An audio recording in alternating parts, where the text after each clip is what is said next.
This month and next, millions of students and families will hit the road for spring break.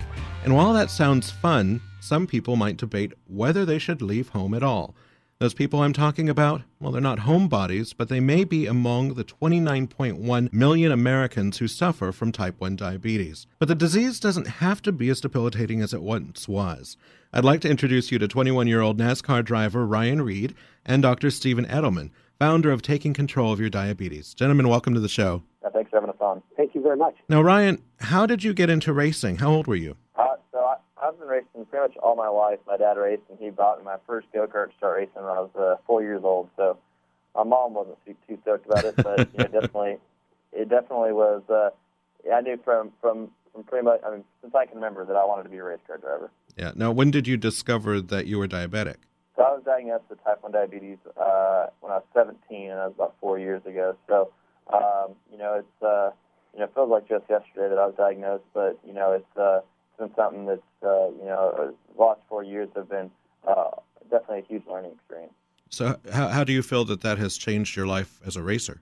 Oh, it's changed pretty much every aspect of my life, but it's, it was potentially career-ending. When I first got diagnosed, they told me I would never be back in a race car, and, I was just extremely blessed and fortunate to find a great doctor with Ann Peters and have my family, really rally around me and support me through that very difficult time, it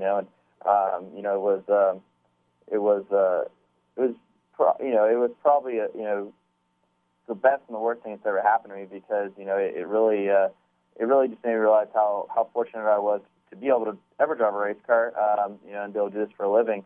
But then once I was able to get back in a race car, I was even that much more determined to not just be a race car driver, but be very successful at it.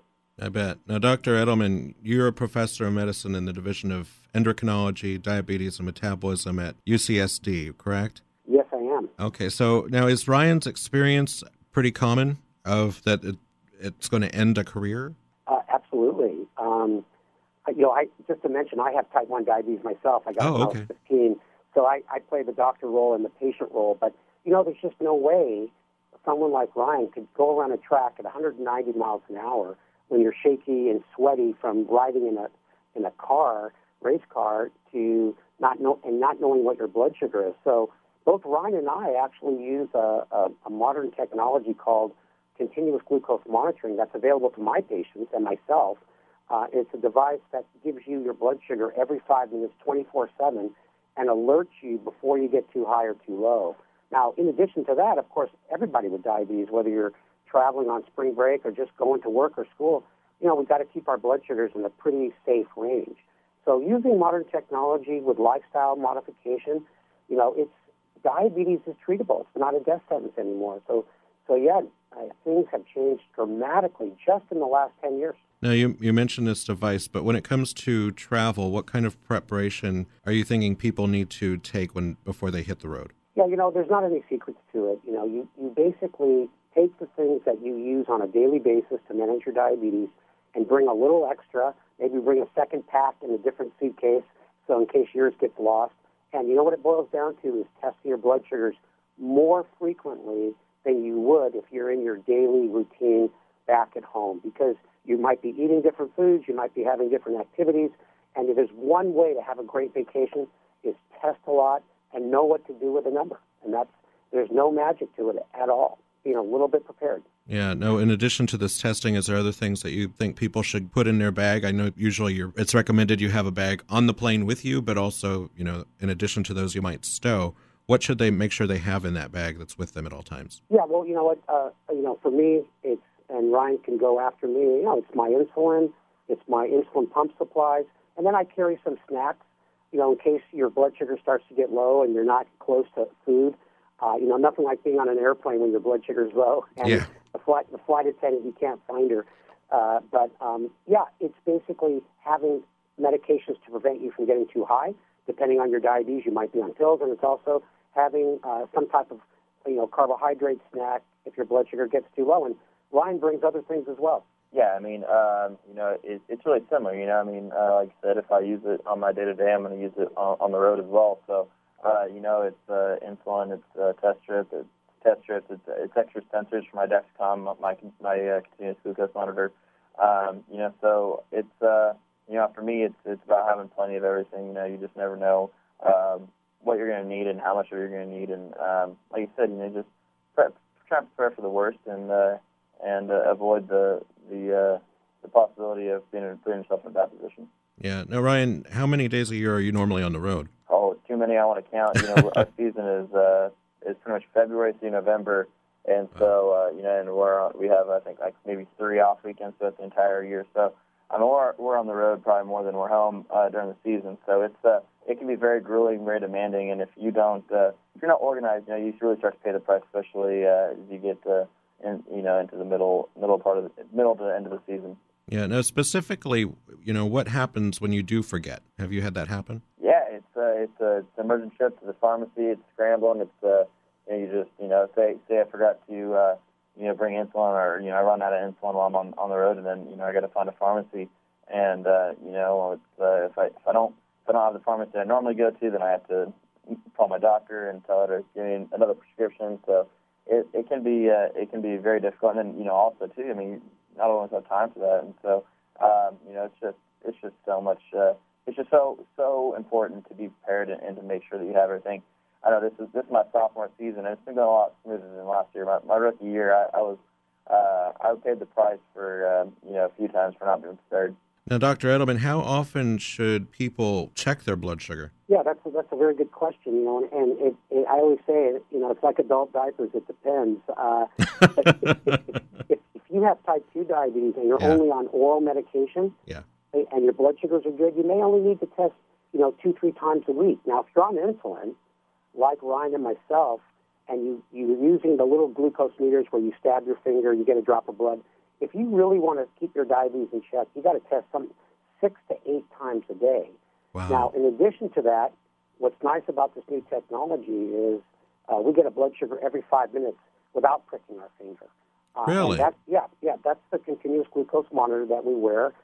It's not new, and it's been around for at least 6-7 years. We have the new generation, which are more accurate, easy to use, but it has really changed the face of diabetes, especially for people on insulin. And I just want to tell Ryan, as a doctor, what drives me nuts is patients call me on vacation, and they say, oh, I need a prescription. I'm in Jamaica. Could you please call it in? It's like 4 a.m. I want to strangle those folks. So I bet. Be prepared to keep your doctor sane, too. Yeah. Now, what are the best times of day to check your blood sugar? Yeah, I'm sorry. I never even answered that. Typically, first thing in the morning, and before meals, and at bedtime. And for some people on insulin, you might want to check 2 to 3 hours after each meal to make sure that you didn't give yourself too much or too little, especially when you're on vacation, traveling, and eating foods that you wouldn't normally eat different times of the day. So we typically say before meals and bedtime is kind of the basic. But once again, if you are only on oral medications, you may not need to test as much as someone who's taking insulin. Right. Now, you were talking about the continuous glucose monitoring. How does that work? Are you constant? Do you have a needle in you, or how is that? Yeah, there's a little sensor you put in yourself. It takes about 30 seconds. It's just under the skin, and there's a little transmitter on it, and it sends the blood sugar to a little monitor you have wirelessly.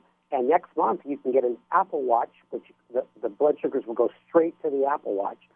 And it also has alerts. So when Ryan's in his race car, he can tell you the setup he has that allows him to drive professionally. Yeah, it's a continuous glucose monitor, same thing that Dr. Edelman has, and it's made by Dexcom. And yeah, it's amazing, how far we've come in technology, and it's a good thing because I wouldn't be able to get into a race car without it. When I was first started working with my doctor, and was trying to get back in a race car, she told me right off the bat that you'll never get into a race car without this device. So it's obviously a huge part of my life and something that not only do I use every day, but allows me to get into a race car. Right. Now, Ryan, what kind of emergency situations have you had arise? Well, we have two kind of safety nets put in place while in the race car, and it's to prevent or treat a low blood sugar and a high blood sugar. So if I have a high blood sugar, we have a guy trained on my pit crew to actually come to the wall during a pit stop and give me an insulin injection during that pit stop.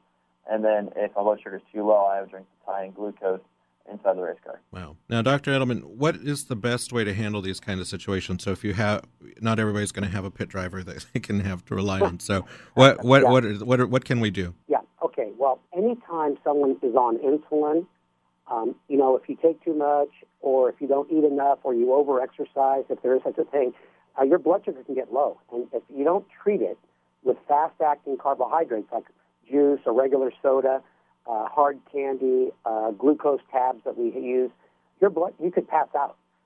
And if you're driving a car, that's not good because you're going to put yourself in danger and others around you. So anybody that's on insulin should always have with them on their body, vacation or not, some fast-acting carbohydrates. And there's all kinds of things that you can use. Now, on the other end of the spectrum, if your blood sugar gets excessively high because maybe you accidentally ate something that was too sweet or you actually ate it on purpose, you want to take a little extra insulin. So just like Ryan said, it's insulin when you're too high and carbohydrates when you're too low. And like I said, that's for people on insulin. Mm-hmm. For people who are older on oral medications, they're typically not going to have the swings as someone that's on insulin. So it's just being prepared. It's all individual, Jason. You just got to know what your diabetes is and what the risks are, and that's why getting knowledgeable is so important. So where can our listeners go for more information on all this? Yeah, you can go to the website for the not-for-profit organization that I run called Taking Control of Your Diabetes. It's tcoyd.org. For information on a continuous glucose monitor, that site is Dexcom, DEXCOM.com. Okay, well, Dr. Edelman, Ryan Reed, thank you both for joining me today and offering our listeners a little bit more hope and telling us about this new technology. Thank you. All right, you guys have a good day and good luck on the rest of the racing season. Thanks, buddy. All right, bye-bye.